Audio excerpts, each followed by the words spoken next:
11월 16일 목요일 하나님께서 우리에게 주신 말씀 잠언 17장 13절에서 28절까지 말씀입니다.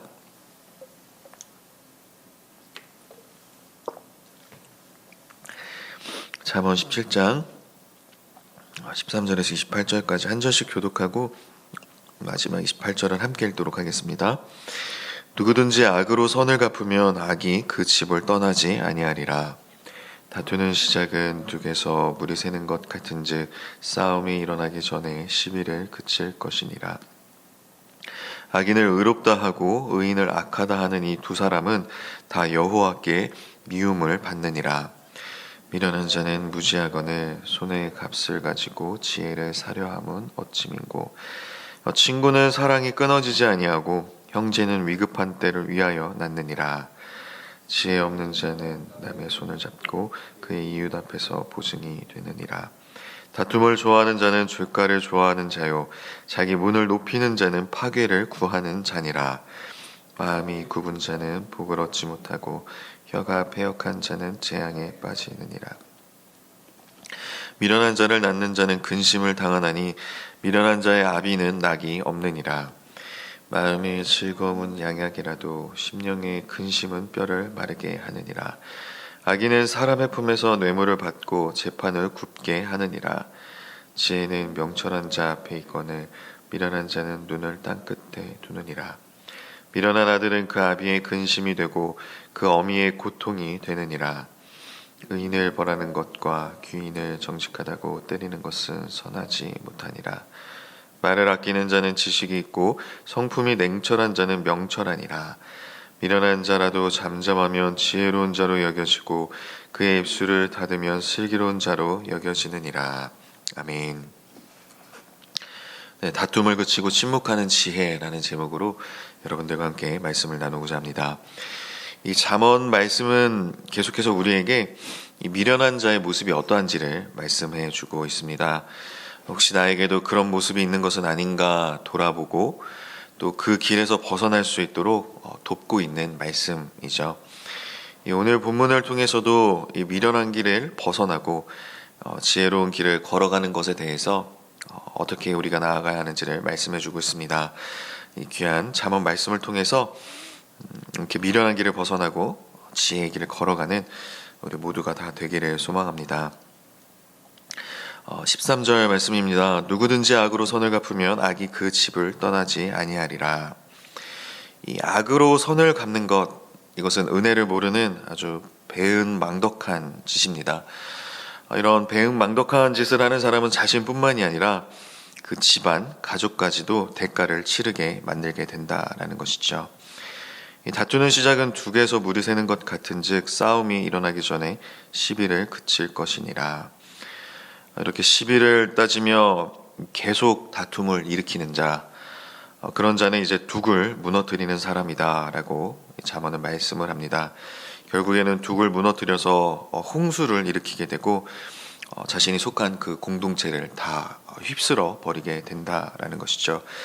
이처럼 다투는 자는 이 공동체를 파괴하는 자가 된다라는 것입니다. 악인을 의롭다 하고 의인을 악하다 하는 이 두 사람은 다 여호와께 미움을 받느니라.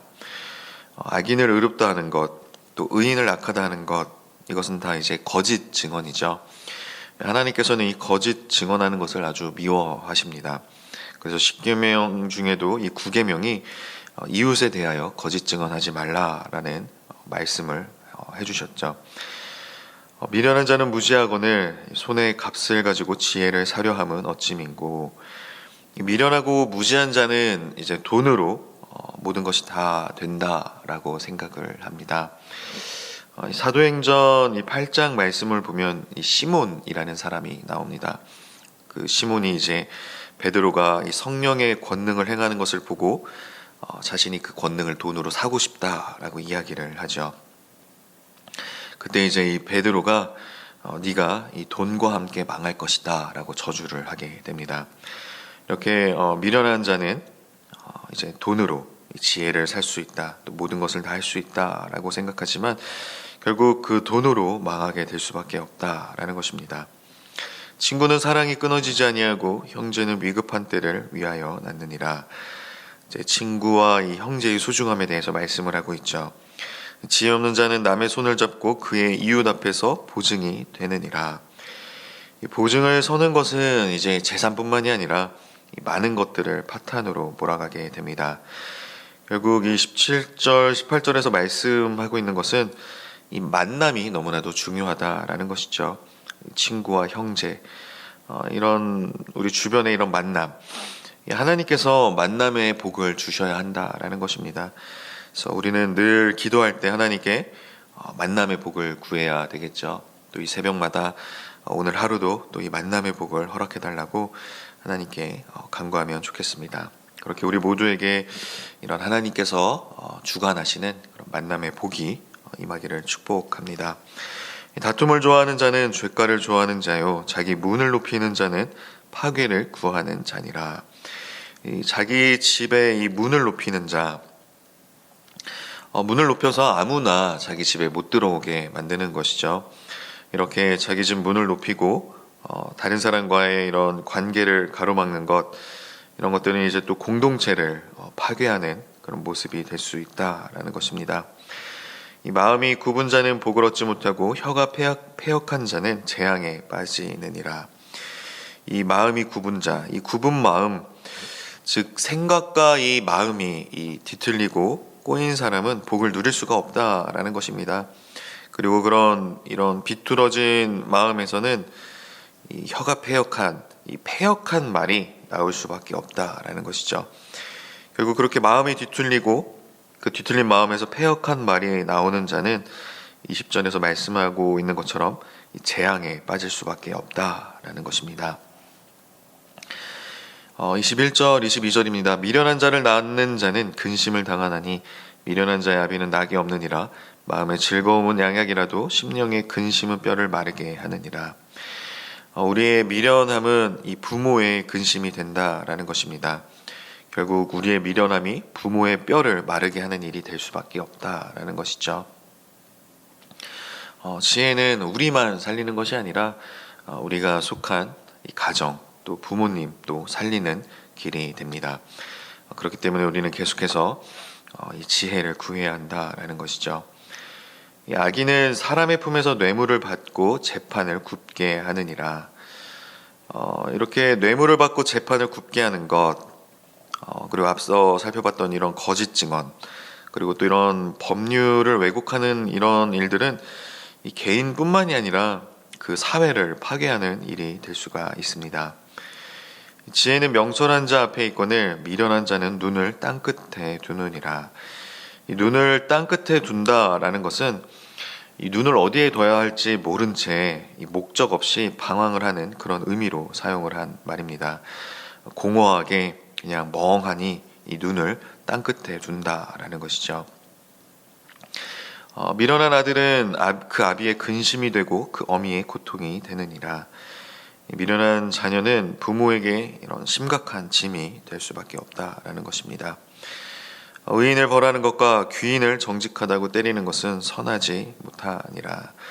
이렇게 의인을 벌하고 귀인을 정직하지 못하고 때리는 것, 이 공의롭지 못한 행동이라고 볼 수가 있겠죠.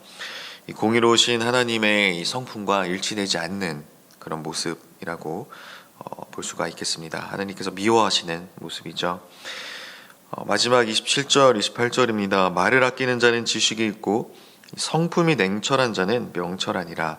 미련한 자라도 잠잠하면 지혜로운 자로 여겨지고 그의 입술을 닫으면 슬기로운 자로 여겨지느니라. 이 가만히 있으면 중간이라도 간다라는 말이 있죠. 이 말을 해야 할 때와 이 말아야 될 때를 분명히 아는 것이 지혜라고 오늘 잠언은 말씀을 하고 있습니다. 예수님께서도 그 빌라도와 헤롯 앞에서 재판을 받으실 때 하실 말씀만 하시고 침묵하셔야 할 때에는 또 침묵을 하셨습니다. 마가복음 13장 11절을 보면 우리에게 무슨 말을 할까 미리 염려하지 말라라고 말씀을 하고 계십니다. 우리에게 주시는 말을 하라라고 하고 있죠. 이 말하는 이가 우리가 아니라 이 성령이시다라고 말씀을 하고 있습니다. 지혜 있는 자는 이 성령께 입술을 내어드리고 또 맡기는 자라고 할 수가 있겠죠. 오늘 본문을 통해서도 우리는 이 미련한 길에서 벗어나고 지혜의 길을 걸어가기 위해서 우리가 어떠한 삶을 살아야 하는지를 살펴볼 수가 있었습니다. 분명한 것은 이제 내가 지혜를 갖고자 한다고 해서 가질 수 있는 것이 아니라는 것입니다. 미련한 자는 무지하거늘 손에 값을 가지고 지혜를 사려 함은 어찌 민고.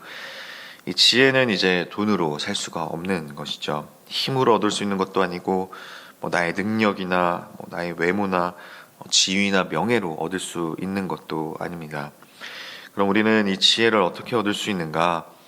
이 지혜의 근원이 되시는 하나님께서 우리에게 지혜를 부어 주셔야만 가능한 일이라는 것이죠. 그렇기 때문에 우리의 시선이 오직 그 지혜의 근원이 되시는 하나님께로 향해 있어야 한다라는 것입니다. 지혜는 명철한 자 앞에 있거늘 미련한 자는 눈을 땅끝에 두느니라 라고 오늘 본문에 말씀을 하셨지요. 지혜가 하나님께 있음을 아는 우리는 오직 시선을 하나님께 두어야 합니다. 미련한 자처럼 눈을 하나님이 아닌 다른 것에 두거나 이 헛된 이 땅끝에 둔다면 결코 이 지혜를 얻지 못하고 또 지혜의 길을 걸어가지 못할 것입니다. 허영과 이런 탐욕 또 썩어 없어질 것에서 눈을 떼고 오직 지혜의 근원이신 하나님만을 바라볼 때, 그렇게 하나님만 또 경외할 때 우리에게 지혜가 부어질 수 있다라는 것입니다. 그와 더불어서 우리의 훈련과 또 연단도 필요하죠. 특별히 오늘 큐티 본문 제목처럼 이 다툼을 그치고 또 침묵하는 그런 훈련이 또 우리에게 필요합니다. 이 다툼이 있다면 다툼이 있는 자리를 피하고, 혹시라도 이 다툼의 자리를 피할 수 없을 때에는 내가 정말 하고 싶은 말이 많아도 참고 또 침묵하는 그런 자세가 필요하다라는 것입니다.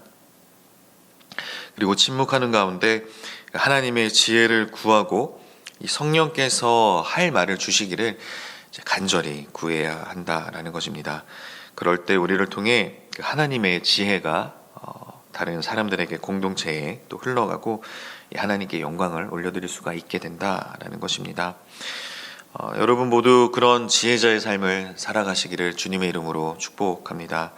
저와 여러분을 통해서 하나님의 이 지혜가 흘러가고 또 하나님의 이름이 높아지며 또 하나님의 영광이 드러나기를 주님의 이름으로 축복합니다. 오늘 하루도 어디에서 무엇을 하시든지 또 누구를 만나시든지 하나님의 이 지혜를 구하시고 하나님께서 부어주시는 이 지혜를 통하여서 하나님께 영광을 올려드리는 저와 여러분들이 다 되시기를 소망합니다. 기도하겠습니다. 하나님 아버지 감사합니다. 오늘도 저희에게 이 지혜의 말씀, 이 잠언 말씀을 통하여서 저희들이 어떠한 삶을 살아가야 하는지를 깨닫게 하시니 감사합니다. 이 지혜는 돈으로도 살 수 없고 내 힘과 노력, 나의 의로 구할 수 없음을 또 오늘 본문 말씀을 통해서 깨닫게 됩니다. 오직 지혜의 근원이신 하나님만을 바라보고 하나님께만 간구하며 하나님께서 부어주시는 그 지혜를 간절히 소망하는 우리 모두가 다 될 수 있도록 주여 인도하여 주시옵소서. 하나님께서 주시는 지혜를 통해서 하나님 저희가 속한 그 모든 공동체가 하나님께서 부어주시는 그 화평으로 충만하기를 원합니다. 다툼이 있는 곳을 피하게 하여 주시고 다툼이 있는 곳에서도 침묵하며 또 하나님께서 주시는 그 말들을 구하며 성령께서 말하게 하심을 따라 말함으로써 그 다툼 가운데 중재를 할 수 있게 하여 주시고 그 다툼의 현장이 우리를 통하여서 정말 평화의 자리로 변화될 수 있도록 주님 저희들을 통하여 일하여 주시고 또 저희들을 통하여 하나님의 그 지혜가 흘러갈 수 있도록 역사하여 주시옵소서. 특별히 오늘 수능을 치르는 우리 수험생들에게도 하나님의 지혜가 임하기를 소망합니다. 특별히 우리 청소년부에 수능을 치르고 있는 우리 강현민, 또 진기환, 또 우리 유하영, 우리 귀한 우리 다음 세대 우리 친구들에게 하나님 지혜를 부어주시고 또 담대함을 허락하여 주시고 정말 지금까지 수고한 것들 하나님 앞에서 정말 후회 없이 잘 펼칠 수 있는 귀한 시간이 될 수 있도록 하나님 붙들어 주시고 또 역사하여 주시옵소서. 예수님의 이름으로 축복하며 기도하옵나이다. 아멘.